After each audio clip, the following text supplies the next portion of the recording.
numéro 4, convention entre la ville d'Yzeure et le foot féminin Yzeure Allier Auvergne.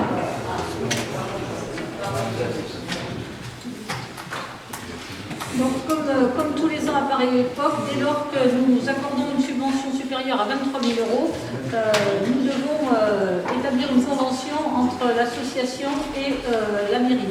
Donc, nous vous proposons cette convention que vous avez en pièce jointe. Donc, pour le versement de la subvention, le versement de la subvention, il est conditionné par la production des justificatifs et éléments financiers figurant à l'article 4.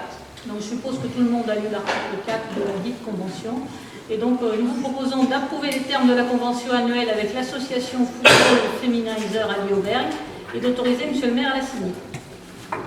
Des questions?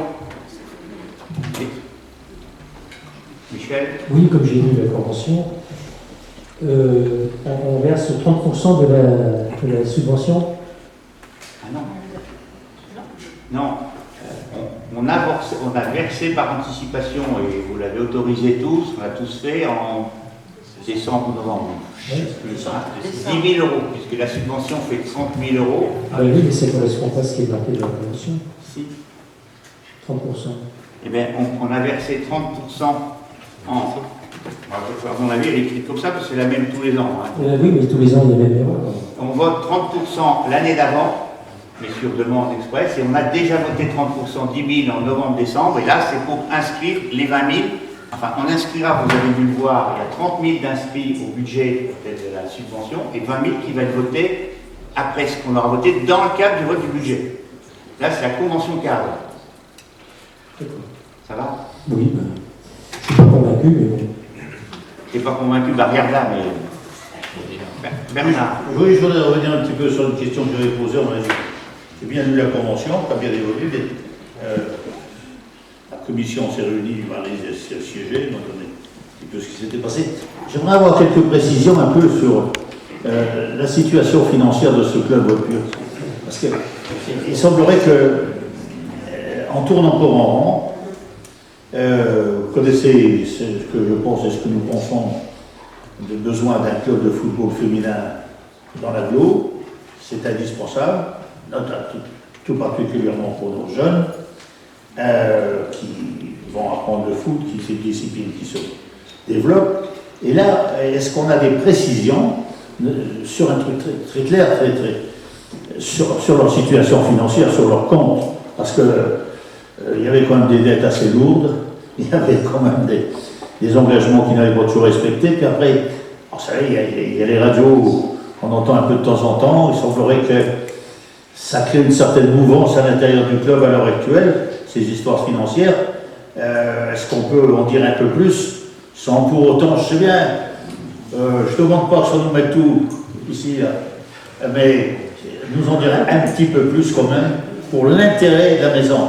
Parce que ça ne faudra pas attendre un jour que le mur soit tombé en disant ça y est, la maison elle est tombée, c'est fini.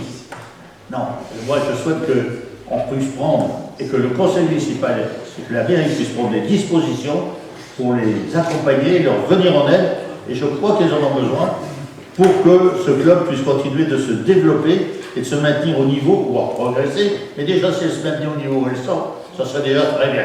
C'est une question. La réponse, vous me donnez la réponse que vous pouvez, mais je vais m'en avoir un petit peu. Alors moi, je peux donner un certain nombre de réponses, mais c'est vrai qu'à un moment, on ne peut pas tout faire sur la place publique, mais on peut donner. Je tiens à dire, vous ne pouvez pas le voir, dans la convention, j'ai fait rajouter une ligne volontairement, je vais vous la lire, qui était déjà sous-entendue dans les conventions précédentes. On a écrit dans l'article 4 que le versement de la subvention, parce qu'aujourd'hui, on a notre convention cadre, on a versé 10 000, il nous restera donc 20 000. On va inscrire cette subvention au budget. Par contre, j'ai fait rajouter, en l'ayant bien dit à l'encadrement, que cette somme de 20 000, nous ne la verserons qu'à la condition qu'il y ait une production réelle de tous les justificatifs et éléments financiers qui sont dans l'article 4. Parce qu'aujourd'hui, il y a dans le club deux affrontements, je dirais. Et c'est le mot. Il y a ceux qui veulent à tout prix le projet sportif uniquement, puis d'autres qui disent il faut qu'on parle de projet financier. Et moi je leur dis, c'est les deux à la fois. Les deux doivent être en adéquation. C'est un discours que j'ai déjà dit il y a quelque temps. Aujourd'hui, il y a des grandes discussions dans le club entre les deux directions. Il y a peut-être même quelques démissions parce qu'il y a des conseils d'administration, ça paraît compliqué, mais je ne mets pas les pieds au conseil d'administration. Ce sont bien les associations qui doivent. Alors j'ai les informations, on me donne des informations partielles. Voilà, moi je sais qu'en ce moment c'est compliqué. Moi je dis, il faut maintenant que vous disiez, il n'est pas normal que vous ne donniez pas un budget prévisionnel. Comme tout prévisionnel, il peut se dérouler bien ou moins bien, mais on a une base. Aujourd'hui, ils ont été à l'NCG, ils ont déposé un projet. Moi, je veux le voir, et tant qu'on n'aura pas ce projet déposé, une projection, moi je dis aujourd'hui, on ne versera pas les montants, même si c'est compliqué. Parce que le projet, je rappelle, quand on a soldé la convention, enfin la précédente, je rappelle qu'à nous tous, on a validé, je vous remercie, de dire, on avait fait un prêt et on a transformé volontairement ce prêt en subvention. C'est loin d'avoir tout résolu, mais j'aimerais bien être sûr, aller plus loin de l'oral ou des quelques documents papier, que ce soit fait. Donc moi j'ai donné ça à la nouvelle équipe. On est obligé de laisser un petit peu de temps, parce que la nouvelle équipe est arrivée en décembre. Peut-être la nouvelle équipe n'est peut-être plus en place. Moi, je ne sais pas. Aujourd'hui, j'ai juste des bruits, des infos. Certains veulent qu'ils s'en aillent, d'autres veulent qu'ils restent. Moi, je leur dis qu'il faudra un moment vous stabiliser. Voilà. Je peux difficilement aller plus loin, parce que d'autres ont certainement des informations. Il faut quand même savoir que voilà. Donc, on a des gens qui sont des clubs qui sont inquiets. Et moi, quand je dis je veux un projet sportif, je le dis, je veux un projet sportif pour l'ensemble du club. Un projet sportif sur lequel on ne mettrait qu'en avant l'équipe phare, pour moi, c'est pas ce qu'on veut. Moi, je pense que c'est pas ce qu'on veut, nous, en majorité, mais je pense même plus large quand je dis nous. C'est pas ça. L'équipe, elle a un sens. Si derrière, oui, il faut une équipe phare, mais il faut derrière des écoles, des choses qui montent. Et s'il y a une cohérence de projet, ben, il y a des fions. Sinon, mais par contre, comme je ne veux pas bloquer le système, je vous souhaite qu'on vote la convention comme les autres années. On la vote avec un, mais je les ai bien prévenus. D'ailleurs, même à l'Assemblée Générale, j'aurais fait une intervention pour tout le monde pour dire attention, à un moment, projet sportif, projet financier en adéquation. Alors, je ne suis pas un grand spécialiste du sport, mais si on a les deux décrits, on peut faire travailler avec d'autres pour regarder c'est cohérent. Moi, je sais mes limites, en particulier dans ce dossier-là. C'est-à-dire, moi, je n'ai pas la culture assez sportive pour dire que c'est cohérent. Mais on a dans nos services, autour de nous, des gens qui font travailler. Mais on veut l'écrire. Et cette ligne me paraît importante, je dis. Et ça sera un moyen, je ne sais pas si c'est le bon mot, tant pis si on est détourne le mot que je dis, c'est un moyen de pression pour dire maintenant, il faut poser de l'écrit, il faut arrêter, il faut sortir de l'oral, qui suivant la réunion peut bouger. Et un certain nombre de bruits que vous entendez, ben, ils ne sont pas complètement faux. Alors ça dépend de quel mot, effectivement, mais voilà. La santé n'est pas géniale. D'accord? Mais on ne la sait pas toute. Un bon médecin. Hein? Ben, il faudra un bon mécène. Il faut peut-être que ça sera vraiment que certains aient au bout des ce qu'ils avaient dit, certains, il y a quelque temps, avaient fait des promesses pour aider financièrement. Ceux qui ont fait la promesse, il faut que maintenant, après avoir fait la promesse, ben, qu'ils y aillent. Parce que c'est aussi pas facile de dire je vous aiderai ou je ferai ça, mais le futur, maintenant on ne peut plus raisonner avec du futur. Hein, j'ai envie de dire. Il faut être dans du futur immédiat, j'ai envie de dire. Voilà, je peux dire aller plus loin parce que derrière, il y a des personnes, il y a des gens, il y a des... Mais vous êtes en droit de savoir. Le pourquoi je vous propose cette séquence, mais avec cet élément-là. Voilà. Ça me convient très bien. Simplement, je veux préciser ma pensée. Ma proposition, c'est bien pour l'ensemble du club. C'est pas que pour l'équipe Fagnon. On a un exemple avec l'équipe Fagnon. Moi, c'est un club. Je me suis occupé quand même de certaines disciplines, de certains clubs. Et un club, ça va du plus petit au plus grand. Mais c'est bien pour pour ça que tout le monde. Et je dirais même la cause principale, ça serait plutôt pour les jeunes qui sont dans les écoles et qui apprennent à jouer les grands. Si on n'a pas le niveau pour les faire jouer ici, elles peuvent aller ailleurs, ça c'est pas un problème. Mais nos jeunes qui sont là sur le terrain, c'est pour cela que je le défends. Et moi je rejoins qu'il faut qu'il y ait un projet sportif et financier. On est d'accord? Voilà l'info que je souhaitais donner en deux. On avait voté la... Non, on n'a pas voté la convention. Alors, le vote de la convention, qui est contre? Qui s'abstient?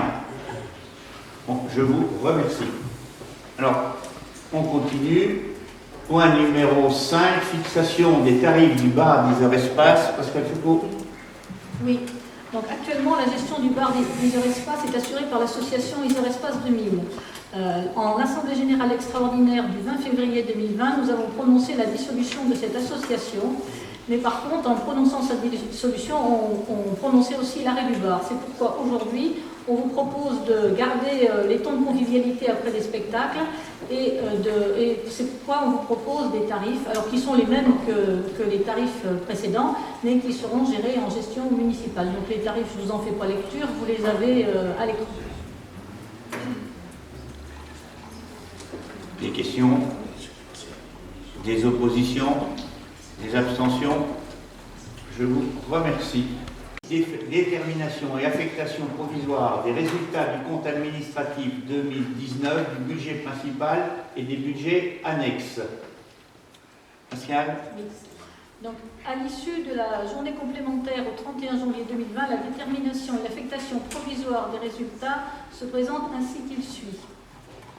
En ce qui concerne le budget principal, donc on a un excédent de 1 855 652 en fonctionnement et en investissement, donc un déficit réalisé de 967 000, un reste à réaliser en dépenses de 664 520 et un reste à réaliser en recettes de 819 959. C'est le tableau qui est en dessous. Donc on vous propose encore, c'est le tableau qui résume, je vous épargne toute la lecture. En affectation du résultat, donc on vous propose d'affecter en besoin de financement 812 535 € et en excédent de fonctionnement 1 043 116,99 €. En ce qui concerne le service des eaux, donc pour la dernière année, donc le tableau aussi, un résultat de fonctionnement en excédent de 640 291 € et un déficit réalisé en investissement à hauteur de 30 439 €. Et point d'affectation de résultat, puisque au 1er janvier 2020, le budget de l'eau est transféré à la Commune d'Aglo. En ce qui concerne le budget annexe de la saison culturelle, on a donc un excédent d'investissement de 3 920 € et pas d'affectation de résultat, puisque le budget est équilibré par une subvention du budget principal. En budget annexe de la location d'Iserespace, on a un excédent de fonctionnement de 20 046 €, un déficit d'investissement de 17 178,38 € et un reste à réaliser en dépenses de 2 868 €. Et en affectation des résultats, donc en besoin de financement dégagé en section d'investissement 20 046,38 € et en dotation complémentaire en réserve 20 046,38 €. En ce qui concerne le budget annexe des pompes funèbres, un résultat de fonctionnement en déficit à hauteur de 16 715 € et en investissement un déficit réalisé de 69 775,17 €. En budget annexe du parc de la Motte, un excédent réalisé en investissement de 66 924,48 €, un reste à réaliser en recette de 25 500 €. En ce qui concerne la restauration municipale, en fonctionnement, un excédent de 87 385,85 €, en investissement, un déficit de 79 778,85 € et un reste à réaliser en dépenses de 7 607 €. Donc affectation des résultats, en couverture du besoin de financement dégagé en section d'investissement, 87 385,85 €. Voilà. Des questions? Des oppositions? Des abstentions? Donc, on considère que vous avez voté pour l'ensemble des budgets. Effectivement, là. Alors, je rappelle, c'est bien un compte administratif provisoire. On sait quand on le retrouve, il n'y a pas des gros écarts, mais tant qu'il n'est pas validé par nos partenaires, on ne peut pas l'écrire définitif. Et ils n'ont pas encore fait. Alors, on continue. On passe au point suivant. Donc le point 7, examen des demandes de subvention attribuées au budget primitif 2020. Oui, alors toutes les commissions se sont réunies pour décider donc des subventions. Donc je vais simplement vous faire le récapitulatif. Donc l'aide aux associations 175 €, il s'agit d'Attaque et du Lapin Gris. Les comités de jumelage, donc Isor-Vendor 2000, Isor-Kafunkin 1000, Isor-Gerla 500. Enseignement service commun 10 172 €, l'action culturelle 44 182 €, sport et jeunesse 297 350, les interventions sociales 53 750, pour un montant total de 409 129 €. Donc le détail, vous l'avez dans votre délibération. Des questions? Des oppositions? Des abstentions? Je vous remercie pour elles. Ça devrait leur permettre de tourner comme chaque année. Et c'est aussi l'occasion de remercier les associations, parce qu'on sait tous que dans notre ville, si on est plus de 200 associations qu'on a, elles n'étaient pas actives, il y a beaucoup d'animations, beaucoup d'activités qui ne pourraient pas se dérouler sans elles. Il ne faut pas l'oublier que le tissu associatif est certainement une richesse importante à Yzeure et qu'il faut tous qu'on la préserve. Je pense que là-dessus, on est quasiment tous d'accord sur la préservation. Alors s'il y a dans la salle, dans les élus, je ne suis pas sûr, un président d'une association, bon non, on va considérer qu'elle était partie, mais vous ne votez pas. Hein? Bon. Non, donc, par contre, si on est président d'une association qui n'a pas demandé, qu'on n'a pas, il n'y aura pas de gestion de fait. Qui est contre? Qui s'abstient? Donc non, on l'avait demandé déjà. Hein, d'accord, mais c'est par contre, non mais on pense bien, vote sauf les présidents. Hein. Et on les mettra nominativement. Ok. Alors on continue. Examen du budget primitif des budgets annexes.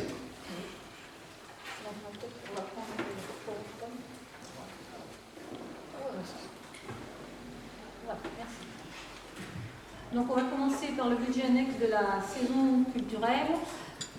Donc en investissement, en dépenses 0 et en recettes 4 036 €. Donc un excédent d'investissement de 3 920 comme je vous l'ai dit tout à l'heure. Et des amortissements à hauteur de 116 € pour un total de 4 036 €. Au niveau du fonctionnement, un budget à hauteur de 487 686 € qui correspondent en charge à caractère général à 276 270 €, pardon, et qui correspondent au cachet, aux frais d'hébergement et au transport des artistes, et en frais de personnel 209 000 €. En recettes, donc une billetterie à hauteur de 95 000 €, une subvention de la région à hauteur de 50 000 €, une subvention du département à hauteur de 11 500 € et une subvention d'équilibre versée par le budget principal à hauteur de 320 996 €. Comme tous les ans. Donc l'année dernière, elle était de 315 402 €.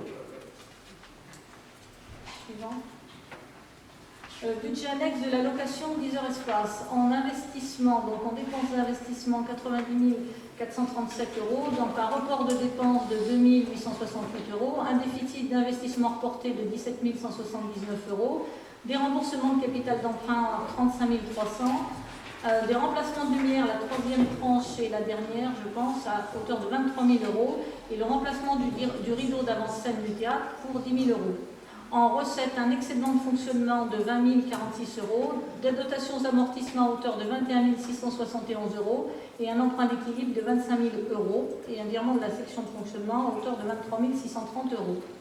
Au niveau du fonctionnement, 369 231 €, des charges à caractère général, donc ça c'est les fluides, 56 800 €, des frais de personnel 255 000 €, un virement à la section d'investissement 23 630 € et une dotation aux amortissements à hauteur de 21 671 €. En ce qui concerne les recettes, 18 000 € de location d'Yzeure Espace et une subvention d'équilibre du budget principal de 351 231 € pour un montant global du budget annexe de la location d'Yzeure Espace à hauteur de 459 578 €.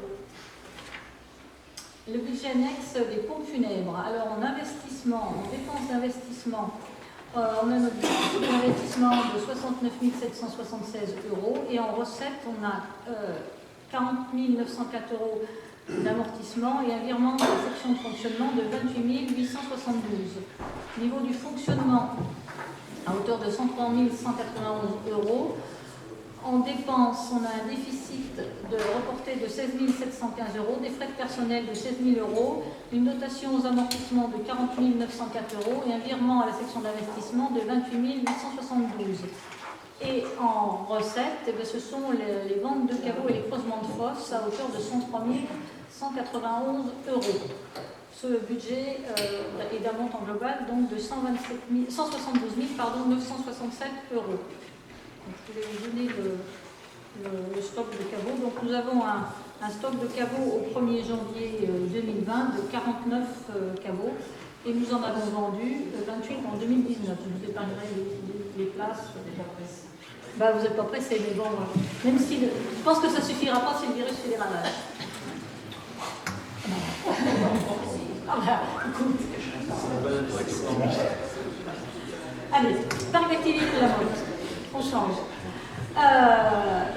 Donc, en investissement, au niveau du parc d'activité de la motte, simplement 21 200 euros de dépenses et un remboursement du capital des emprunts. Et en recettes, donc des recettes de 2019 reportées de 25 500, un excédent d'investissement de 66 924 euros et des amortissements pour 48 813 euros.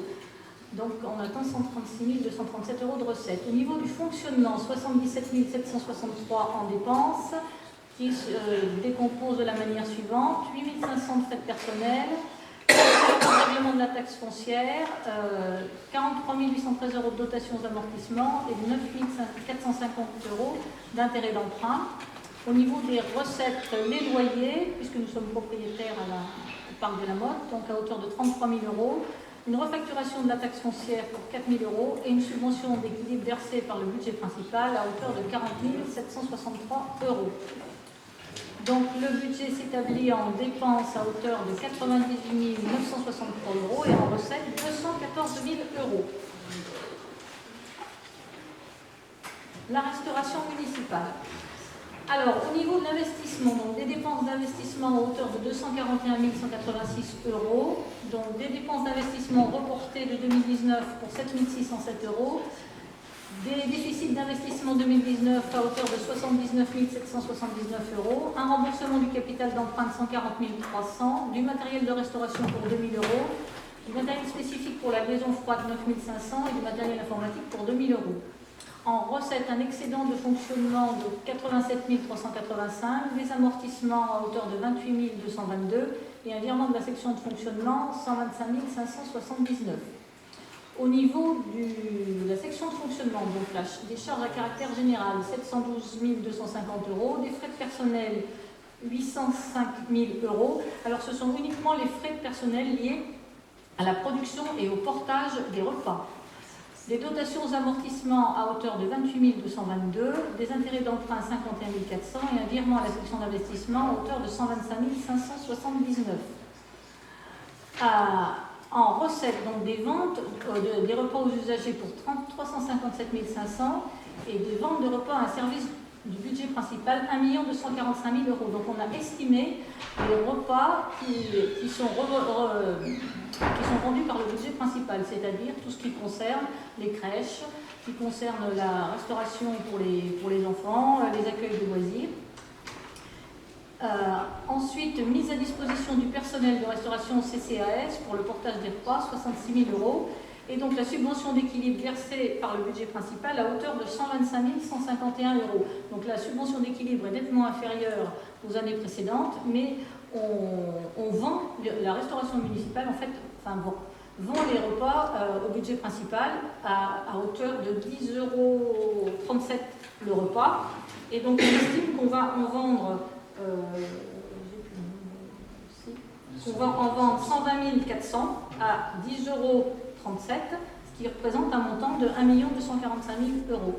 Et après, à charge au budget principal de refacturer ces repas en fonction des tarifs aux familles qui en seront utilisatrices. Donc ce budget annexe de la restauration municipale s'établit à hauteur de 1 968 837 € en recettes et en dépenses. Voilà. Ensuite, le dernier est nouveau, donc le budget annexe de la gendarmerie. En investissement, donc une première tranche de travaux à hauteur de 207 000 € et en recette, un virement de la section de fonctionnement de 207 000 €.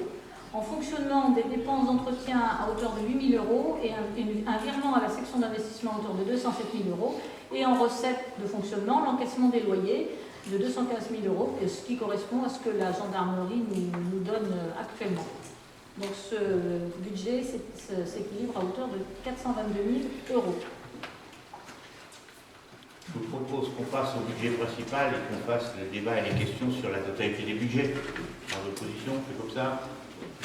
Alors, sur le budget principal. Alors, budget principal, en investissement, 4 000, en dépenses d'investissement et en recettes d'ailleurs, 4 527 217 €.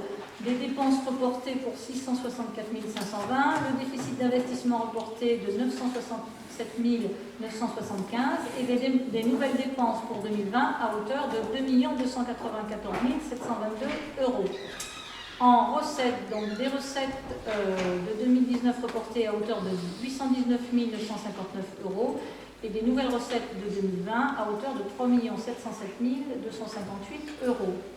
Au niveau du fonctionnement, les nouvelles dépenses sont à hauteur de 18 299 923 € et les recettes, nous avons un excédent de fonctionnement maintenu en 2020 à hauteur de 1 043 116 € et de nouvelles recettes à hauteur de 17 256 807 €, ce qui fait que le budget principal s'équilibre à hauteur de 22 827 140 €. Alors, suivant. Voilà. Alors maintenant, je vais essayer de vous détailler un petit peu tous les chiffres globaux que je viens de vous donner. Au niveau des dépenses d'investissement, donc on a les reports de l'année dernière de 664 520 €, le reprise du déficit d'investissement à hauteur de 967 975 €, des dépenses d'équipement, alors les logiciels, des frais d'études, des acquisitions, des travaux à hauteur de 1 521 222 €. Je vous les détaillerai dans une diapo un petit peu plus loin. Les dotations à hauteur de 10 000 €, du remboursement de capital d'emprunt à hauteur de 1 231 000 €, des dépenses à prévues à hauteur de 10 000 et des travaux en régie à hauteur de 122 000 pour un total de dépenses d'investissement de 4 527 217 € au BP 2020 contre 4 406 669 € au BP 2019. Au niveau des recettes, donc le report de l'année N-1, 819 959 €, des subventions d'investissement à hauteur de 176 000 €, un emprunt d'équilibre à 1 200 000 € comme on l'avait expliqué dans le ROB la semaine dernière, ou il y a 15 jours. Donc une dotation, les taxes d'aménagement à hauteur de 394 000 €, un excédent de fonctionnement affecté obligatoirement en réserve à hauteur de 812 535 €, les subventions d'investissement non transférables 46 869 €, ça c'est pour les douzières, les autres immobilisations financières 157 205 €. Ça correspond au capital d'emprunt du budget de l'eau, puisque au conseil municipal précédent, donc on a voté le transfert de l'eau à la Com d'Aglo, mais on a une année transitoire pour ce qui concerne les emprunts, et donc on va continuer de payer pendant un an ces emprunts, et la Com d'Aglo nous remboursera quand tout sera mis à jour. Donc cette année, on paye encore ces emprunts. Voilà, des recettes réelles d'investissement à hauteur de 2 786 609 €, un virement de la section de fonctionnement de 595 516 € et des opérations d'ordre entre sections de 325 133 €, ce qui fait 4 527 217 €. Alors en dépenses de fonctionnement. Donc, les charges à caractère général, 2 324 220 €. Achat de repas à la cuisine centrale, donc 1 245 000, ce que je vous disais tout à l'heure. Les frais de personnel à hauteur de 11 471 euros. Atténuation de produits, donc le FTIC 20 000 euros. Oui, c'est 11 millions 771. 11 471. 11 000, ah ouais, ça fait un peu juste. Les subventions d'équilibre au budget annexe, donc de 2 057 000, donc qui diminuent puisque nous avons changé de système pour la subvention au budget annexe de la restauration est plus faible, vu qu'on vend la restauration vend les repas au budget principal. Les dépenses de gestion courante, des charges financières 207 000 euros, des charges exceptionnelles à hauteur de 5 200 euros, des dotations d'amortissement de 15 000 euros et des dépenses imprévues 34 180 euros. Donc le total des dépenses réelles de fonctionnement est à hauteur de 17 379 274. Un virement à la section d'investissement pour 595 516 euros et des opérations d'ordre entre sections à hauteur de 325 133 euros. Des dépenses d'ordre à hauteur de 920 469 euros pour un montant total de 18 299 923 euros. Alors, les recettes de fonctionnement. Donc, on a un excédent de fonctionnement maintenu à hauteur de 1 043 116 euros.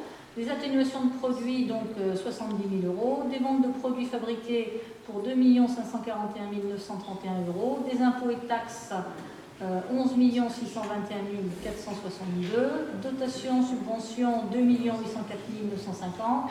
Autres produits de gestion courante, les loyers, 48 200. Alors là, cette ligne a considérablement diminué puisque nous avons passé un petit peu plus de 200 000 euros par rapport à 2019 dans le budget annexe de la gendarmerie.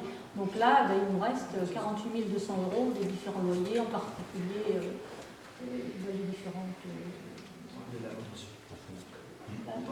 Non, parce que le parc de la mode, c'est pas là. Non, c'est les logements. C'est les logements, oui. Les logements qu'on a sur la commune.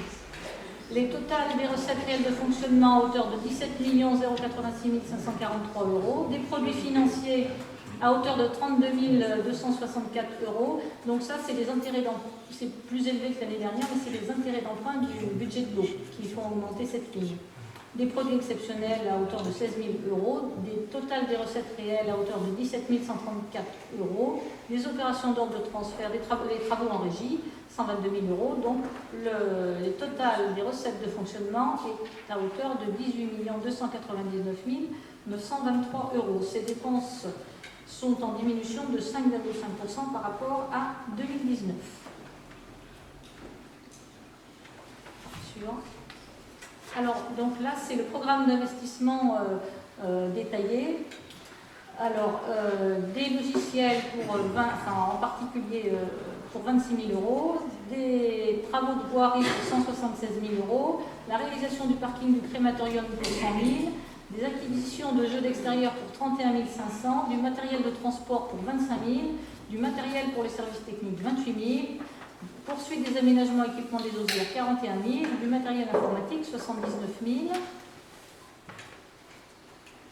des travaux réalisés par les entreprises, donc pour 870 440 euros, à Isatis 590 440, dans les écoles 150 000, et pour les espaces verts 20 000 euros.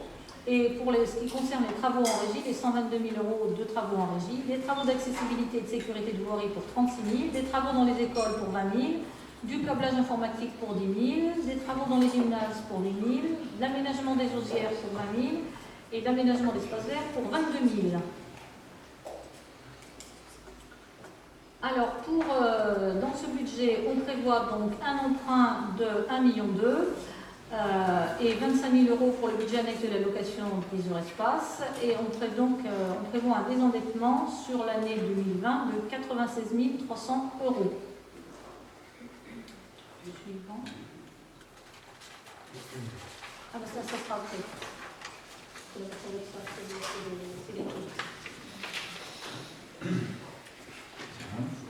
Est-ce que vous avez des questions sur cette présentation des différents budgets, des observations? Oui. Moi, j'ai une remarque à faire quand même. Oui. Donc, dans ce budget, alors comme dans les précédents, on voit qu'il y a une extrême frilosité. Parle bien près du micro. On s'aperçoit qu'il y a une extrême frilosité dans le budget, on emprunte peu, on investit peu, l'entretien de la voirie, des bâtiments publics et des espaces verts se fait à minima. Exemple, le fonctionnement, on était à 2 531 000, là on va passer à 2 324 000. Ça fait 207 000 de moins. Quand on regarde dans le détail, je me suis amusé sur le revers, regarder un petit peu mieux dans le détail tous les points. On voit un petit peu moins de matériel, un petit peu moins de maintenance, moins de fleurs, moins de services extérieurs, moins de travaux en régie. Ça passe de 122 000 à 206 000 au lieu de 206 000. Alors on se demande comment vont être entretenus les trottoirs, la voirie, les parcs, l'immobilier. Alors vous dites que la dette elle diminue. Effectivement, la dette elle diminue, mais là ce qui se passe, c'est la dette grise qui arrive, celle qui reste cachée, celle qu'on ne voit pas tout de suite. Ce déficit d'entretien, un jour, il faudra le payer. Alors ça, ce budget, il est quand même très frileux. Voilà. Alors par rapport à la solidarité, dans ce budget, on ne voit pas non plus où sont les logements sociaux, alors que nous sommes en déficit et qu'on paye tous les ans 80 000 € de pénalité. Alors, sur votre dernier mandat, vous dites que vous avez fait du logement social. Je suis désolé, les logements sociaux qui ont été faits ont été terminés en 2015-2016, effectivement, on les a été programmés antérieurement. Alors aujourd'hui, dans ce programme, qu'est-ce qu'on voit? Certes, il y a Sainte-Catherine où on a vaguement prévu des logements collectifs, mais rien dans le budget nous indique comment seront financés le terrain, parce que vous savez très bien qu'en règle générale, celui-ci est cédé à la collectivité et à l'organisme social qui construit. Et on ne voit rien dans le budget sur ce chapitre. Alors, toujours au niveau de la solidarité, on s'aperçoit également que les crédits pour l'insertion passent de 263 500 à 202 000. Ça de quoi nous interpeller un peu, parce que combien aurons-nous de personnes dans le chantier d'insertion?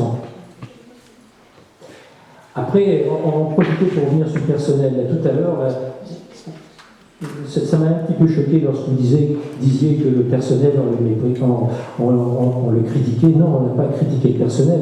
Celui-ci, on n'a pas cessé de dire qu'il a diminué depuis 2014. Il y avait 396 employés, dont 90 en CUI, CAE, enfin des emplois à venir, etc., et des apprentis.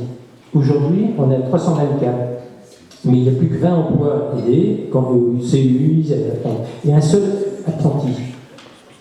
Alors donc, on comprend bien qu'il a fallu gérer la diminution des contrats par l'État et qu'il y a eu des emplois de créer. Mais nous, on dit pas suffisamment. Et c'est là qu'on n'est pas d'accord avec vous. On dit que le travail ne se fait pas correctement parce qu'il n'y avait pas suffisamment d'emplois de créer.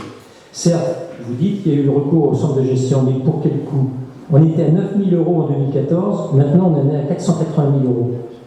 Je rappelle quand même que le personnel du centre de gestion coûte 1,7 fois plus cher que le personnel qu'on embauche. Alors après, le malaise du personnel n'a cessé de se développer et ce n'est pas le RICET qui a contribué à apaiser les tensions, on le sait. Il y a eu beaucoup de démissions, des mutations et les maladies qui ont marqué ce mandat. Alors donc, je me suis inquiété de voir quand même plus précisément combien il y avait de malades. Une maladie ordinaire, 2017, il y avait 2855 jours. En 2019, 4564. C'est presque pas double, mais pratiquement. Mais ces chiffres parlent d'eux-mêmes. Alors, c'est pas le tout de faire de la capinothérapie, de dire on remercie les services qui ont bien travaillé, on a fait ceci, on a fait cela. Il faut s'en occuper réellement et pas faire ce qui s'est passé actuellement, où on voit le personnel qui est en dépression ou qui nous quitte. J'ai envie de dire, il y a un certain nombre d'éléments qui ont été donnés qui sont liés au vote du budget. Il y en a d'autres, je suis surpris. Pourquoi les avez-vous pas sortis? C'est inscrit dans le ROM. Tout ce qui est sur les absences, les effectifs, c'était des éléments du ROM. On les avait, on pouvait en discuter. C'est des éléments, les absences, qu'on a aussi discuté dans les CT. Est-ce que vous avez fait tous les comités techniques CHSCT? Pas sûr. Vous en avez fait, mais pas sûr. Donc à un moment, je trouve que discuter en dehors du sujet, c'est facile. On arrive, on jette plein de chiffres. Après, chacun peut penser ce qu'il veut des chiffres qu'on donne. Le rôle du centre de gestion, on donne des chiffres. Voilà. Après, on ne se pose pas la question du rôle, on peut en parler. Crédit d'insertion, donc en fait, c'est facile de dire tout ça. Par contre, moi j'ai envie de dire, je rappelle qu'on a dit qu'on c'est un budget pour tourner. Moi, je vais par rapport au parc Sainte-Catherine. moi je suis surpris. Hein.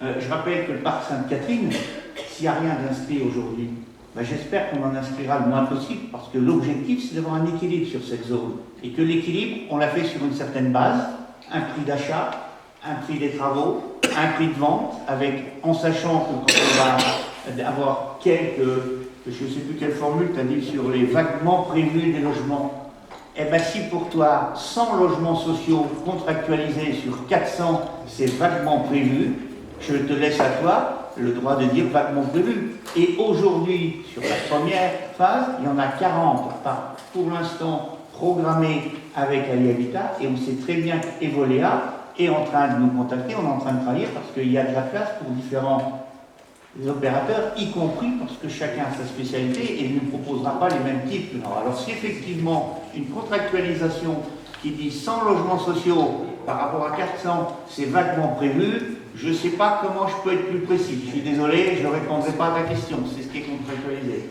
L'argent n'en met pas, mais évidemment c'est équilibré. C'est comme si tu me disais, tiens, vous n'avez pas mis d'argent dans le crématorium, et il va ouvrir au mois de novembre. Ben oui, mais on va mettre de l'argent dans l'entourage, la voirie, parce que ça reste notre compétence, et c'est à nous, et c'est pas du tout grave. Mais par contre, c'est vrai, on ne va pas mettre un centime dans le crématorium. Ben oui, parce que justement, il est dans le conventionnement, c'est celui qui le fait fonctionner, et je compare parce qu'il faut voir ça. Donc dans certains endroits, il ne faut pas non plus. Il y a des endroits, il y a des communes qui font ça, qui mettent des sommes en dépenses, qui provisionnent, comme ça ils annoncent des grosses dépenses d'investissement, mais ça, qu'ils ne vont jamais les mettre. Ben, on ne l'a pas fait, parce qu'effectivement, on est resté sur un certain nombre d'éléments. Hein. Les effectifs, on peut en parler longtemps, les effectifs. Ouais.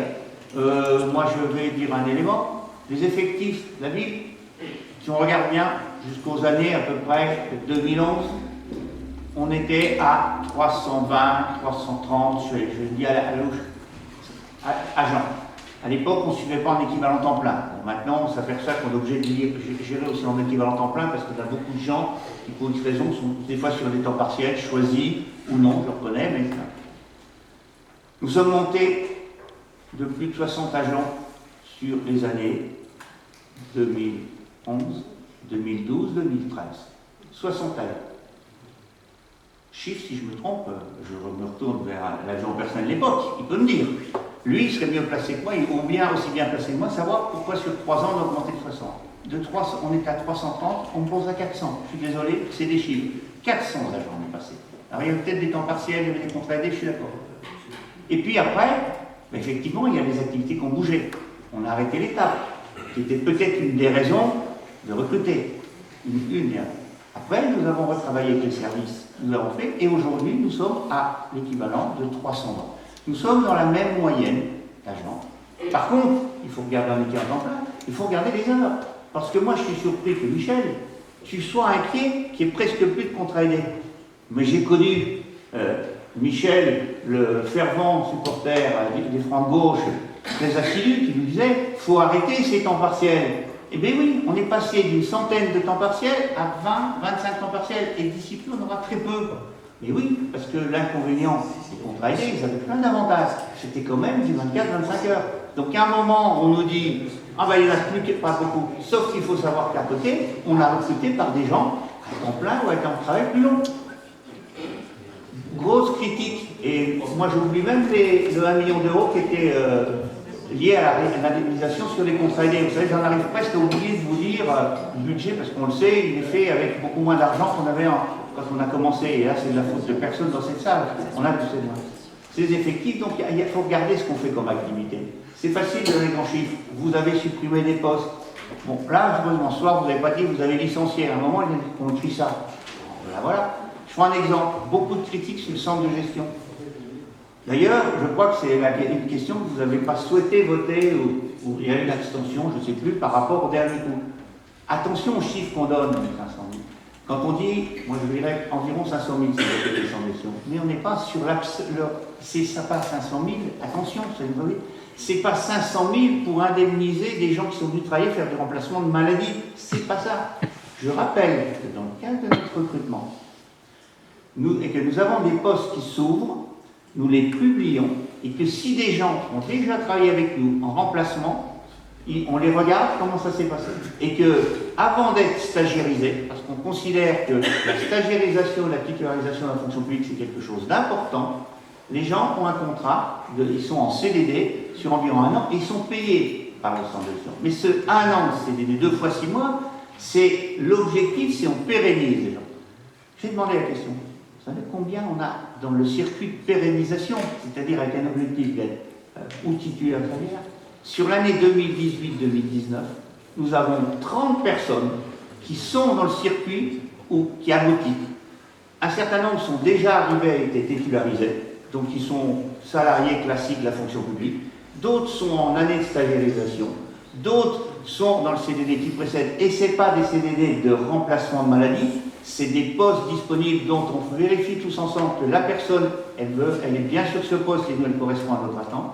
Et aujourd'hui, quand je dis qu'on en a 30, eh bien moi je dis, alors qu'on en a, moi je ferai des comparaisons avec des agences d'intérim extérieures, ça nous fait plus de 30% de personnes qui, après être venues faire un remplacement d'une journée, 3 semaines, ou plus quel que soit, mais en remplacement maladie, auquel on a proposé un poste de travail. C'est des chiffres vérifiables qu'on aura dans le bilan social et on l'aura. Par contre, il va encore donner. Donc voilà, alors critiquons le centre de gestion, pourquoi pas, mais n'oublions pas que l'objectif, c'est pour permettre à des gens de rentrer et que la souplesse qu'apporte le centre de gestion, la souplesse y compris administrative, nous avons nos services, quand tu disais 1 fois 1,7, ça coûte plus cher. Il ne faut pas mélanger la formule de calcul qu'on fait avec le centre de gestion avec le coût de la personne. Il y a un petit raccourci. C'est comme ça qu'ils facturent. Ils prennent une base horaire et multiplient par un 7 pour intégrer tout ce qui est charge, suivi du travail, cotisation, etc. mis en place. Attention, ça ne veut pas dire qu'on les paye 1,7 fois, parce qu'ils nous coûtent autrement. C'est des raccourcis faciles à faire. Soit c'est une erreur et on peut l'entendre, soit c'est de la démagogie, et si j'entends souvent, je pourrais te dire, prochain coup, attention, pas de démagogie, c'était dans l'application. Alors, voilà, je ne vais pas répondre point par point. Difficulté déficit d'entretien, c'est vous qui verrez. Je rappelle que ce budget, si on le fait aujourd'hui, il aura des améliorations possibles et des compléments pour chacun, suivant qui sera là. Aujourd'hui, le budget, j'y reviendrai, il est fait pour tourner, globalement, pouvoir tourner. Évidemment, je suis d'accord, si la prochaine équipe, si ce n'est pas nous, est dit, comme je l'ai vu écrit, on va recréer. Mais oui, mais tout à l'heure, il y en a un qui m'a parlé du conseil Millard. C'est pas moi qui ai lancé sur le programme, c'est un certain Guillaume qui m'a parlé de Millard. Ah oui, eh ben oui. Ah mais c'est vrai que votre programme étant sorti après, c'était facile, vous avez dit on va faire Monsieur Plus comme à la télé. Au lieu de mettre 1000, on en a un peu plus. Facile quand on écrit après. Mais ça, c'est pas grave. Ça veut dire que notre idée n'était pas mauvaise puisqu'ils la reprennent. Alors, bon, ils vont faire même mieux. Ah, écoutez, tant mieux pour l'écologie. Hein. Mais attention donc. Par rapport à tout ce qui est dit, voilà, on peut tourner. Mais si, effectivement, une équipe qui veut reprendre dit, pas de problème, on va créer 40, 50, 60 emplois pour retrouver l'exponentiel de 4404 qu'on avait une certaine année. Eh bien, les amis, j'ai envie de dire, là, notre budget, il ne passe pas. Parce que dans la ligne des frais de personnel, il faut y mettre de l'argent. Alors, il n'y a pas 50 solutions, c'est on en verse moins sur la ligne d'investissement, ou bien on n'en verse pas, et si on veut faire autant d'investissement, il faut emprunter encore plus. Je rappelle, et c'était dans les orientations budgétaires, on vous a donné les éléments, aujourd'hui, on peut s'endetter plus si on veut. Nous, on a fait une projection dans notre rapport d'orientation budgétaire qui est de dire, aujourd'hui, si on part, au vu des éléments qu'on a, si on part sur 1,2 million d'emprunts chaque année, tous les projets, tout ce que l'on fait, on peut financer en partie. Inversement, on peut décider de repartir dans l'endettement, d'emprunter beaucoup plus, considérant que l'argent n'est pas cher, ce qui est vrai, mais si l'argent n'est pas cher, on n'oublie pas qu'on la rembourse. Quand on dit, par exemple, que la gendarmerie, on l'a fait en 5 ans, nous aujourd'hui on entoure 2,5 millions, je vais faire un arrondi, nous on dit en 8-10 ans, et avec derrière un emprunt sur 18 ans, là si vous dites on l'a fait en 5 ans, et bien s'il faut la payer sur 5 ans, il faut sortir 500 000 €, on peut, soit on s'emprunte beaucoup, soit on ne fait rien d'autre, parce que vous savez, quand vous allez avoir 500 000 pour faire la gendarmerie, il reste beaucoup moins de choses pour faire. Mais ça peut être des choix. Alors, ceci dit, c'est pareil, tu nous as attaqué à un moment en disant le manque d'entretien sur les bâtiments. Ben ouais, mais la gendarmerie, il y a 30 ans qu'elle est chez nous, on a fait très peu de travaux, c'était très intéressant financièrement, les locataires nous ont bien payé les loyers, bon, c'est normal que la gendarmerie, on n'a pas de mauvaise surprise, c'est la gendarmerie qui paye, on les a en été. Mais aujourd'hui, eh ben, on a peut-être eu de l'argent avant, on l'a utilisé, à bon escient, ou pas, mais je pense plutôt à bon escient, tout le monde. Mais par contre, eh ben maintenant, ouais, allez, quand on est 30 ans sans faire de travaux dans une vingtaine d'appartements, il ne faut pas être surpris que ça nous coûte 2,5 millions. Mais on ne l'a pas provisionné, et on va essayer de faire. Et c'est pour ça qu'aussi, la notion de travailler sur un peu de durée, acceptée par les gendarmes, c'est aussi une décision technique, une décision politique et financière, en disant, attention, restons bien, nous, dans ce que l'on peut faire, sur la durée. Je vous rappelle qu'on vous avait présenté un PPI au niveau du ROC, qui était un programme d'investissement, mais pas avec des projets, parce que les projets, ils relèvent des futures équipes, mais nous, aujourd'hui, on laisse en disant, avec 1 million d'emprunts, si vous le voulez, avec les personnels qu'il y a, on peut continuer les services, les projets en cours. Par contre, évidemment, tout n'est pas réglé et chacun peut toujours bouger. Les projets, ils sont listes. Si vous les listez, vous allez voir qu'on a mis plus d'argent dans un centre de ligne, parce qu'il y en a d'autres à mettre, bien entendu. Mais là, ça permet de travailler une année, si on fait ce base. Voilà, quelques éléments pour répondre en vrac à ces différentes questions. D'autres interventions sur le budget, M. Sanzin? Je vais être relativement court. Déjà, sur la forme, moi je suis étonné, mais vous aviez fait le coup déjà en 2014, le fait de voter un budget par une équipe qui ne sera pas forcément celle en place après les élections. C'est un constat, on s'étonne. Et le deuxième, effectivement, c'est sur le contenu du budget. Le contenu du budget et la traduction chiffrée de vos décisions politiques. Et là, on ne peut pas être d'accord, donc on votera contre ce budget. Moi, j'entends votre constat. Ce que je dis, que je pense qu'il est plus agréable pour une équipe d'avoir des bases et d'avoir le temps, quelques semaines pour travailler avec les services pour affiner, que d'avoir rien. Je ne vous cache pas que je suis bien plus inquiet pour la com d'Aglo, parce que nous sommes quand même en mi-février, enfin si, on a passé, même mars, ça passe vite. Hein. Je rappelle que normalement la com d'Aglo se réunit le 4e, au plus tard, 4e vendredi qui suit les élections, donc on est à fin avril, et que normalement on doit voter le budget avant fin avril, et qu'on devrait tenir un rapport d'orientation budgétaire dans les 2 mois qui précèdent. Quand je dis ça, je veux dire, quelles que soient les équipes qui ont été élues, je ne sais pas quand est-ce qu'on va réunir à la com d'Aglo pour faire avant avril se désigner, parce que je rappelle qu'on est désigné, tout le monde le sait, après, être désigné dans nos fonctions d'élus communautaires. Il va falloir réunir, faire un rapport d'orientation budgétaire, il va falloir voter le budget, et là on va le voter, et bien je peux vous dire, je ne sais pas qui, et j'ai oublié même la commission finance avant. Théoriquement, c'est avant fin avril. Honnêtement, je ne sais pas comment ça va tenir là-dedans. Alors, on va dire que ce n'est pas notre problème. Hein? La problématique était la même en 2014. Oui, mais... Il y a eu un budget avec comme d'Aglo de voter. Et ça veut dire que le budget, ce n'est pas les nouveaux qui l'ont travaillé. Arrêtons de dire qu'on l'a travaillé. Si on fait ça d'ici fin avril, ce sera qui? C'est un qui est préparé aujourd'hui. Et c'est normal. Mais dans ce cas-là, on l'assume. On dit voilà, il faut faire un budget de transition. Moi, j'ai préféré cette solution. Après, on peut comprendre dès qu'il verra autrement. Je trouve mieux de venir s'asseoir et de se dire on a un élément, on a un peu de finance, ça ne nous plaît pas complètement, ben oui, et ben on attend tranquillement de faire bouger parce que ça peut tourner. Il ne faut pas oublier que quels que soient ceux qui seront aux manettes, que ce soit le 16 mars ou le 23 mars ou le 29, suivant comment ça se passe, hein, si on prend les élections de maire, ben, les services vont tourner. Hein. On a une maison qui doit tourner, et les factures vont tomber, les services vont tourner, il faut assurer les payes.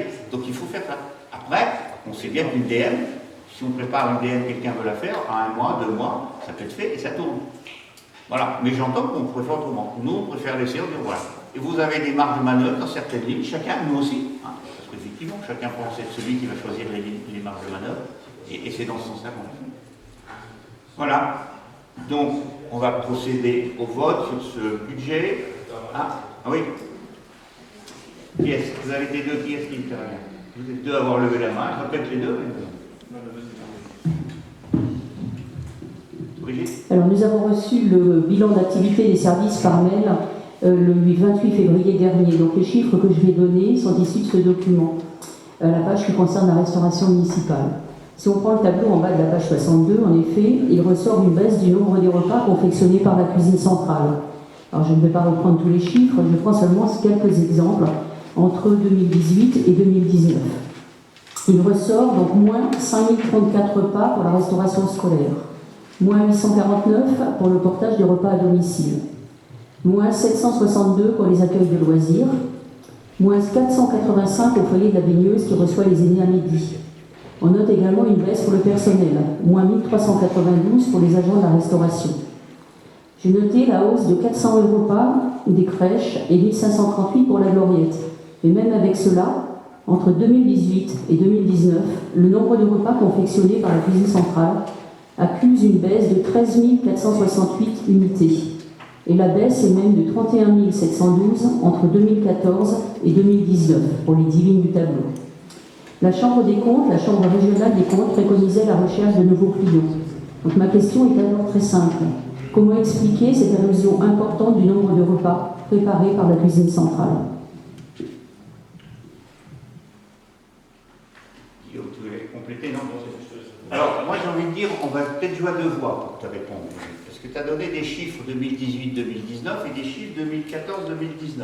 Alors moi je propose dans un premier temps de donner la parole à Guillaume Deveau, car de 2014 à 2018, il était chargé de la restauration, donc il va déjà nous expliquer qu'on est passé de 260 000 euros, à 260 000 repas, à 242 000 j'arrondis. Alors, je te passe la parole, tu nous dis ce qui a conduit, que sur cette période, il y a à peu près 18 000 repas qui soient partis.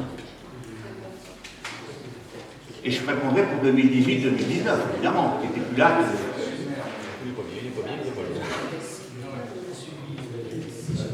En fait, Pascal, la seule chose, c'est qu'on se rend très bien compte que tu ne veux pas répondre à la question. Si tu nous disais exactement pourquoi... On le laisse parler, s'il vous plaît. Pourquoi le nombre de repas a baissé, c'est notre réelle question. Alors, si tu me le permets, réponds à celle-ci. Effectivement, moi j'ai été délégué à la restauration. J'ai suivi, sous l'égide de Jennifer Creusevaux, certains dossiers, mais c'était ta politique aussi. Et je faisais partie de la majorité à l'époque. Alors effectivement, en étant dans la majorité, j'ai suivi à l'époque tes décisions. Ça fait peut-être partie aussi de certaines choses pour lesquelles on en est sorti, notamment au moment du passage de la liaison chaude à la liaison froide. Alors aujourd'hui, est-ce que tu veux nous répondre oui ou non? Si tu ne veux pas répondre, on en prend acte, c'est pas grave. Mais moi je te repose la question, pourquoi les repas de la cuisine centrale ont baissé? La Chambre régionale des comptes ayant dit sur son dernier rapport qu'il fallait augmenter la capacité de sortie de repas, vous avez fait totalement l'inverse. Alors réponds-nous s'il te plaît. Ah mais tu n'as pas besoin de me dire d'un ton préemptoire, réponds-nous. Je n'ai pas commencé par dire je ne répondais pas, j'ai dit on va répondre. Mais je pensais moi que quelqu'un qui avait été 4 ans sur 6 pilote, il pouvait répondre ces 4 années. Visiblement, tu joues à l'anguille, tu vas dire je ne l'ai pas, et bien moi je vais répondre pour tout le monde, parce qu'en fait, un service, ça vit, c'est pas d'une année. Alors il y a des événements qui se passent. J'ose espérer, je pensais quand même que certains événements, tu te seraient rappelés, parce que même si je fais les chiffres, je ne sais pas, mais alors comme tu ne peux pas répondre, ou tu ne veux pas, chacun prendra ce qu'il veut, moi je lui donne. Première ligne, restaurant scolaire. Eh bien écoutez, c'est assez simple. Les restaurants scolaires, je vais vous dire, quelque chose va vous surprendre. Je suis désolé, c'est très lié aux effectifs scolaires. Plus il y a de gamins, plus il y en a qui mentent, moins il y a de gamins, et il y en a moins qui mentent. C'est simple. Vous auriez pris, si vous aviez été très intéressé par cette question, on ne va pas vous dire, ça y est, on va le coincer, on va lui poser une question, on ne va pas savoir. Pas de chance. Pas de chance, c'est parce que moi j'ai regardé aussi, parce que quand je vois des chiffres qui m'interrogent, j'ai envie de comprendre qu'il peut y avoir des bonnes raisons sur lesquelles on ne peut rien faire, d'autres qu'on peut faire. Ben, c'est simple. De 2014 à 2019, c'est un vrai problème et que j'ai dit plusieurs fois, on a une perte d'élèves dans les écoles. On a perdu une centaine d'élèves. Ben, ça veut dire quoi 100 élèves? Eh bien, vous prenez 100 élèves qui mangent 4 jours par semaine, vous faites une multiplication et puis vous allez trouver, à quelques unités près, le chiffre, la première ligne qui dit pourquoi on est passé de 100 à 1000 à 90 000. Parce que si vous prenez 100 élèves, ça en fait à peu près 20 par an. Et bien en fait, si vous regardez même, là, on a perdu sur cette ligne 15 élèves par an à la restauration, alors qu'on a perdu 20 dans les écoles. Après, ce n'est pas des grandes stats, c'est tout simplement des divisions. Moi, je ne suis pas un grand génie des mathématiques, mais je sais faire 2 divisions. D'un côté, 20 élèves de moins à l'école, de l'autre côté, 15 élèves de moins à la restauration. À mon avis, j'aurais presque envie de dire RAS, c'est des évolutions, vous savez. 5 sur 1000 qui bougent d'une année à l'autre. On est dans les petits chiffres, les évolutions. Deuxième ligne, les crèches, elles ont augmenté. Ben oui, on a réussi, et ça a été dit tout à l'heure par Michel, on a changé un peu à un certain moment le mode de fonctionnement des crèches, on les a ouvertes un peu plus de monde, on les a ouvertes à midi, il y a un peu plus de repas, c'est tout. Voilà, sur toute l'année, de 2014. Si vous prenez les pas de la Gloriette, là aussi, les membres du CCAS devraient pouvoir répondre, parce que ces membres du CCAS, ils ont une info. Mais qu'est-ce qui s'est passé? C'est qu'au départ, on avait un montant forfaitaire de repas qu'on préparait qu'on facture. Et on a trouvé que ça coûtait à la fois trop cher à la Gloriette et on avait un gaspillage alimentaire. On a mis des systèmes pour être le plus près possible du bon chiffre. Parce qu'à la Gloriette, il y a des fois un peu plus de résidents, des fois qui sont hospitalisés, et on s'est laissé un délai très court entre la commande et la réalisation. Donc ça bouge un petit peu. Puis après, et je le rappelle, on s'est aperçu que comme les quantités servies étaient trop importantes, à un moment, l'établissement, pour faire quelques économies, on le dit, commandait, par exemple, 4 repas pour 5 personnes, en disant, de toute façon, il en reste, on gaspille. Donc on s'est retrouvés, on a travaillé entre services, en se disant, si c'est ça, mais bougeons le prix du repas, mettons le nombre de repas juste, et mettons un peu moins s'il y a moins, ça sert à rien. L'intérêt d'avoir des cuisiniers sur place est là. Donc à un moment, vous verrez que ça a baissé, et on a dit, là ça baisse beaucoup, et on s'est dit, soyons le plus près de la réalité. Financièrement, ça revenait au même. C'était pas un chose là, c'était simplement un repas. Tu as déjà l'explication de 3 lignes. Portage de repas, ça je m'en doutais un petit peu. Ben, évidemment, il ne faut pas oublier un certain nombre de fois. Qu'est-ce qui s'est passé, par exemple, pour le portage de repas? Eh bien, une année, Averne a pris son autonomie. Ils n'ont plus demandé le portage de repas. Et quand ils ont perdu le repas, ils se sont arrêtés en juin 2019. Ça a donc diminué un peu en 2018. Et ça a surtout fait un impact. Et le nom livraison à Averne, parce qu'ils avaient trouvé un traiteur, c'était près de 900 repas. Voilà. Là, par contre, ils ne pouvaient pas le savoir. Évidemment, c'est arrivé en 2019. Les autres chiffres, si les chiffres, tout le monde pouvait les comprendre. En plus, c'est presque une question de logique. L'accueil de loisirs, j'ai envie de dire, ça bouge un petit peu. C'est très lié à l'activité. En même temps, ce qui a bougé, c'est quand on a rouvert le mercredi en entier, par exemple, alors qu'avant, avec l'étape, on était que les après-midi. Ce n'est pas les mêmes pour manger, puisqu'on a ouvert la possibilité, je rappelle, dans le cadre centre de loisirs, que les gens peuvent laisser leurs enfants ou non à midi, peuvent les inscrire que le matin, que l'après-midi. Nous avons fait bouger nos services, et quand on fait bouger un service, c'est un impact sur la restauration. Ah, les personnels de la restauration, c'est dommage, je devrais dire, parce qu'on les traitait tellement mal qu'ils ne voulaient plus manger. Parce qu'ils étaient 17 000 en 3 000. Maintenant, ils sont à 7 000. Ah, pourquoi? Mais on a fait une évolution du règlement intérieur. En fait, on s'était aperçu qu'un certain nombre de services, on leur autorisait de manger à la restauration, de profiter d'un repas gratuit, et en lien avec ce qui se faisait aux impôts, c'était pas possible. Et il y avait une injustice qui nous a monté par exemple. Donc on a refixé les règles. Qu'est-ce qui passe pour bénéficier d'un repas payant, d'un repas gratuit? Et du coup, un certain nombre de gens qui avant prenaient les repas gratuits, entre autres le service restauration, mais qui s'était contesté, je rappelle, par nos contrôleurs, y compris la Chambre des comptes.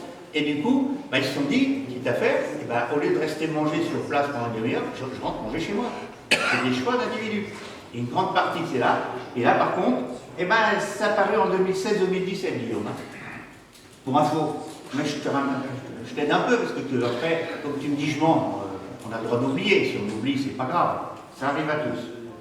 Le personnel, donc, municipal à la Vigneuse, oui. Là, par contre, on s'aperçoit que les gens, ils ont plus nos agents, de tous, ils ont moins envie de manger à midi sur leur lieu de travail. C'est une évolution de notre société. Avant, on avait beaucoup de personnel qui mangeait. Maintenant, il y en a peu. Ils préfèrent rentrer chez eux, voire certains aller au restaurant interadministratif avec leurs conjoints.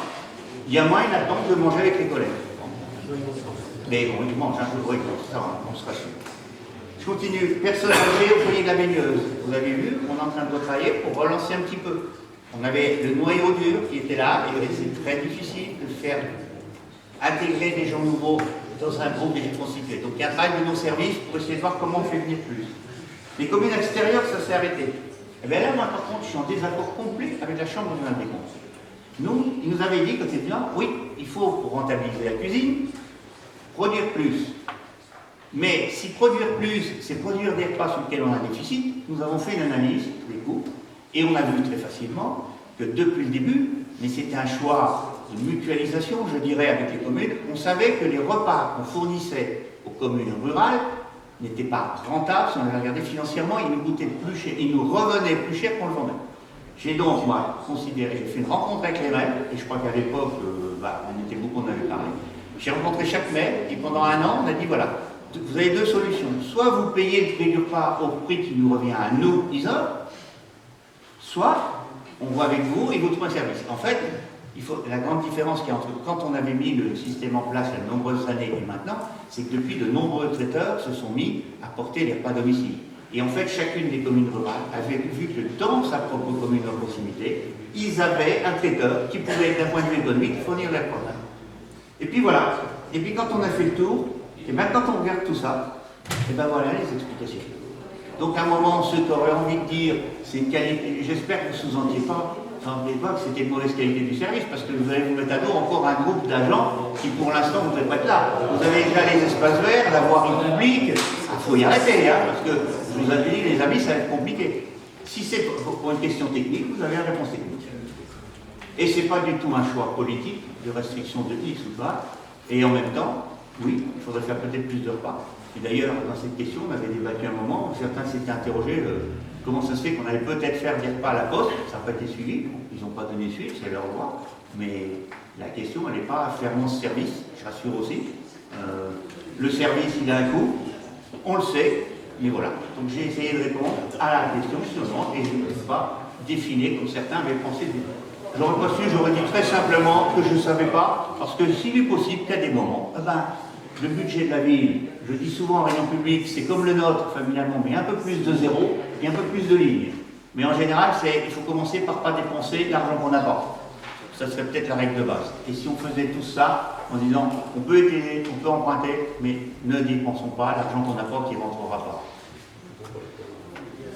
Question sur la restauration.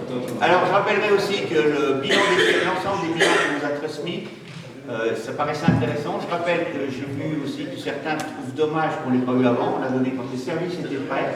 Je rappelle que le DOM, document d'orientation budgétaire, est fait pour faire les orientations budgétaires et pas le bilan des services. Et je trouve dommage, en particulier pour nous tous qui aujourd'hui finissons un sigle, qu'on n'ait pas un document précis sur le bilan d'activité.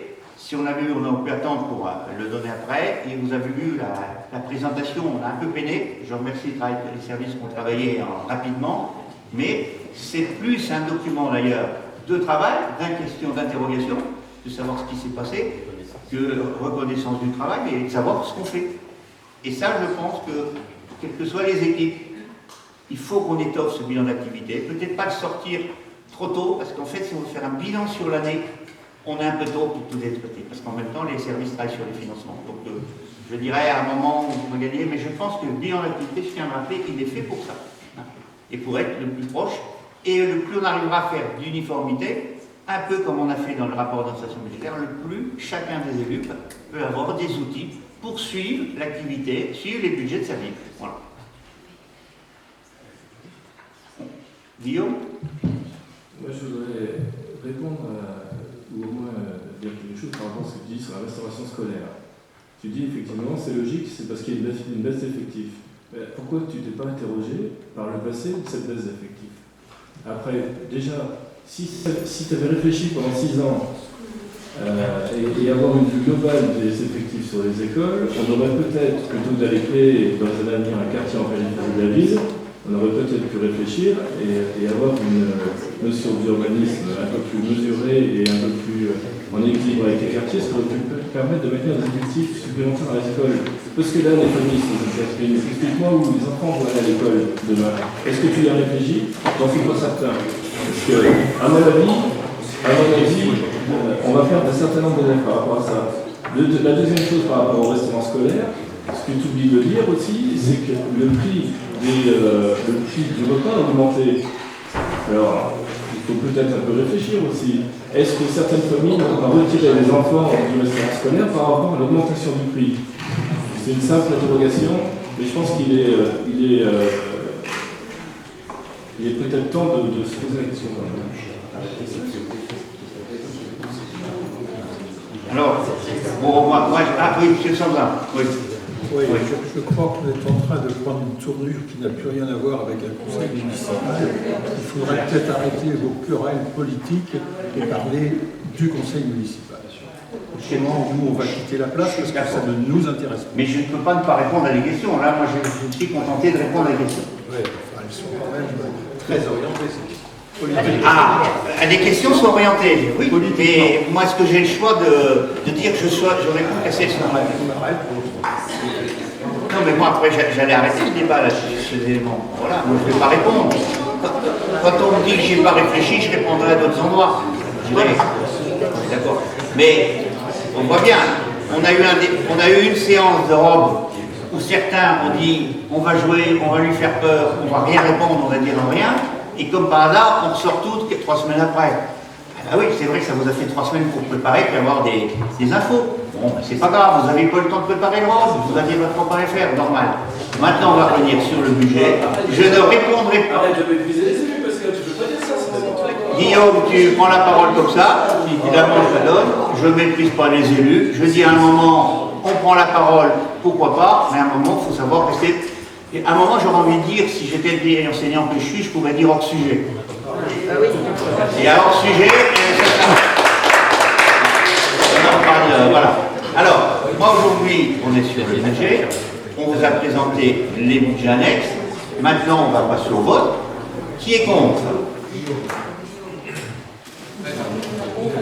11. Qui s'abstient? Personne. Donc là, les restes votent pour. Donc je vous remercie. Et t'as pas fini? Ah mais t'as une présentation. Oui. Alors non mais ça va pas faire chose. C'est les taux de... Oui. Non mais le budget, moi c'est le tour d'après. Là, il faut que je fasse dans l'ordre. Hein. Alors, est-ce qu'on est d'accord que c'est le même vote que vous faites pour le budget, ou on prend 2 temps?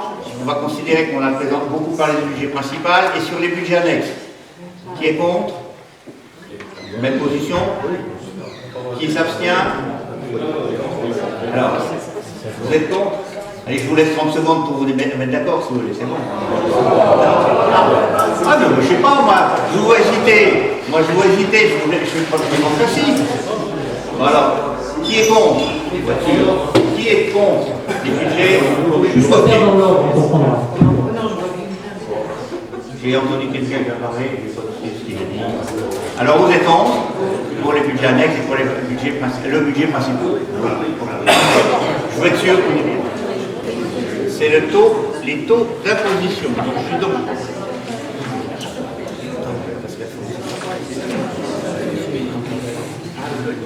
Ok. Alors, on y va. Donc dans le budget que je vous ai présenté tout à l'heure, donc on estime à les recettes de la taxe d'habitation, de la taxe foncière sur le bâti, de la taxe foncière sur le non bâti à 7 103 429 € en maintenant les taux de l'année précédente, c'est-à-dire 17,57% pour la taxe d'habitation, 19,54% pour la taxe foncière sur le bâti et 47,30% sur la taxe foncière sur le non bâti. Donc pour un produit de 7 103 429 €. Voilà. En fait, on maintient les taux des années précédentes. Qui est contre le maintien des taux? Qui s'oppose? Je vous remercie. Alors là, nous avons clos quelque chose sur ces aspects financiers de faire maintenant qu'on a clos et en donnant toutes les informations. Donc, monsieur le maire, mesdames et messieurs les élus, vous venez de nous faire part de votre projet budgétaire pour les heures et qu'en est-il? C'est une somme de chiffres. Je remarque que vous concevez la ville qu'en termes de poids et de charge, et votre préoccupation est décidément la dette et toujours la dette. Où en est le programme d'avenir? Vous n'offrez aucune perspective pour situer Isère comme une ville du XXIe siècle. Vous ne nourrissez aucune ambition pour ses habitants. Je me permets ici de dresser le bilan et de pointer ce qui a déjà été fait au débat. Qu'en est-il de la défense des droits de la propriété de nos concitoyens? Vous vous êtes totalement désintéressé de la gestion des compteurs d'eau des Isériens. Nous en mesurerons les conséquences si rien n'est fait. Qu'en est-il d'une ville verte à l'heure de l'urgence climatique? Vous négligez la voirie et les espaces verts. Vous consacrez 632 € aux plantations à l'échelle d'une ville de 4132 hectares, dont 300 hectares ouverts au public.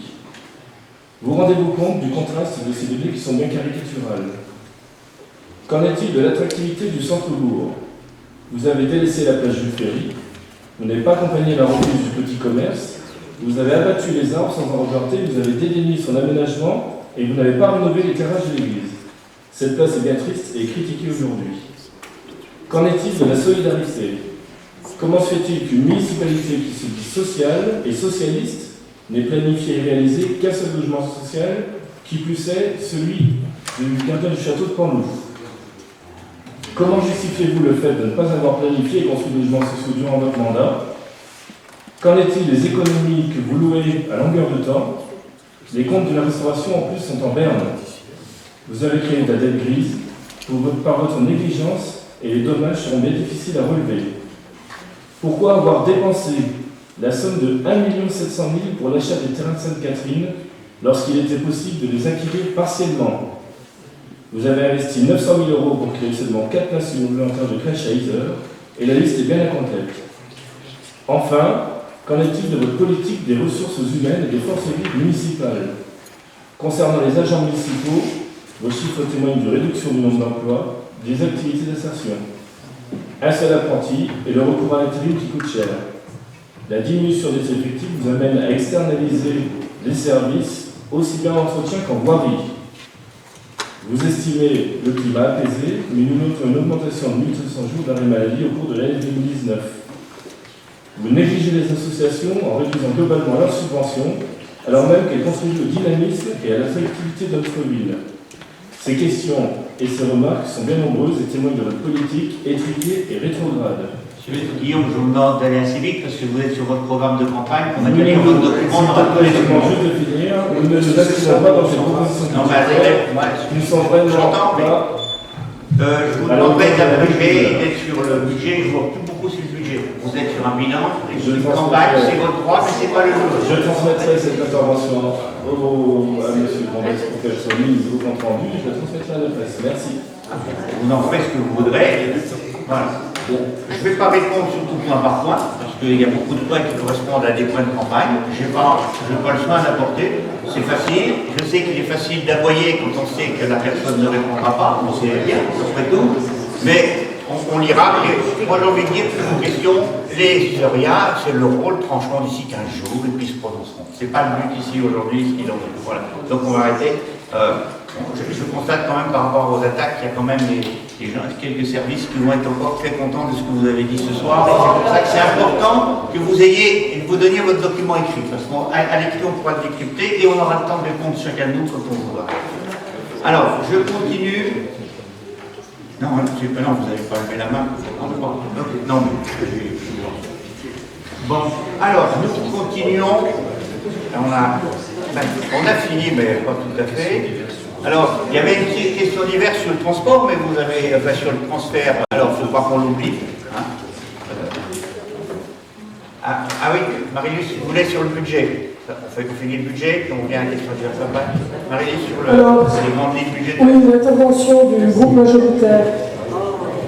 Sans revenir sur l'impact d'un contexte financier peu favorable au niveau national, nous souhaiterions redire ici comment nos choix se sont opérés durant ce mandat et comment nous avons réussi à atteindre la quasi-totalité de nos objectifs en maîtrisant les dépenses publiques.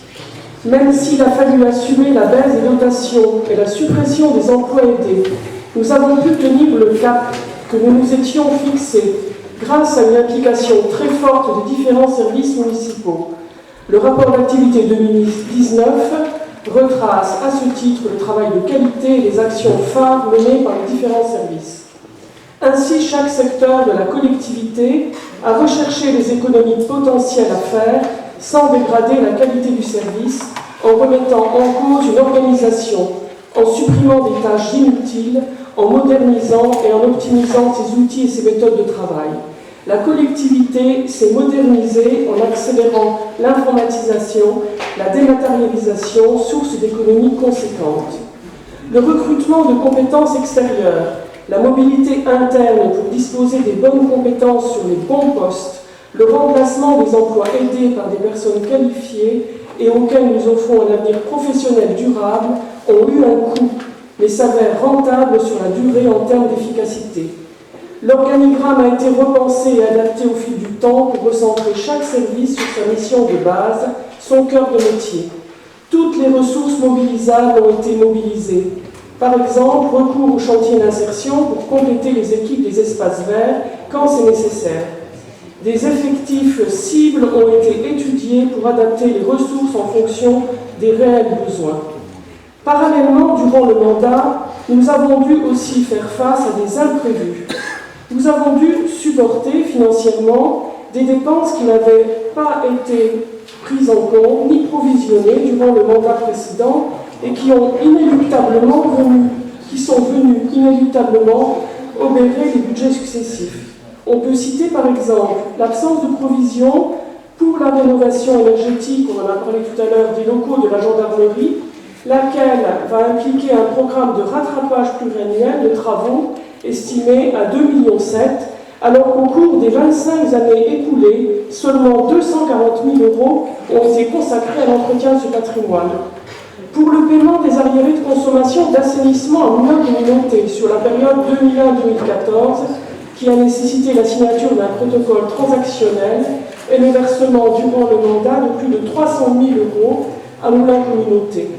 Pour une contribution de 27 000 € auprès du Fonds pour l'insertion des personnes handicapées dans la fonction publique, faute d'avoir réalisé la déclaration dans les délais réglementaires.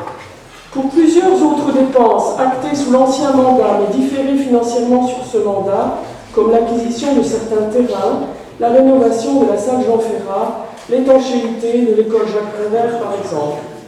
Sans dégradation de la qualité, sans fermeture des services, sans diminution inutile des effectifs, nous avons su adapter le fonctionnement de la collectivité aux nécessités économiques et organisationnelles. Toutes ces actions ont contribué à assainir la santé financière de la ville et à son désendettement. Ainsi, nous avons pu consacrer plus de 6 millions d'euros aux équipements publics hors service des eaux, en maintenant une fiscalité raisonnée et en réduisant notre endettement. Et nous pouvons désormais envisager plus sereinement les dépenses indispensables pour la ville de demain. 1 million de travaux pour la rénovation de nos bâtiments scolaires, la fin des travaux à Isatis, la rénovation de la place Jules Ferry et autant de projets pour valoriser notre patrimoine, répondre aux défis à venir et parfaire le bien vivre ensemble à Isère. Alors, nous allons, après cette intervention... Alors, excuse-moi, mais si ça, c'est pas une déclaration de programme et de fin de mandat, on l'a peur. Mais si on regarde en temps utilisé, il y en a un qu'on utilisait beaucoup, et c'est normal. Il est dans l'opposition, il a eu besoin de plus de temps que les autres. Plein de temps. Alors, vous avez souhaité qu'on aborde le problème du service des eaux.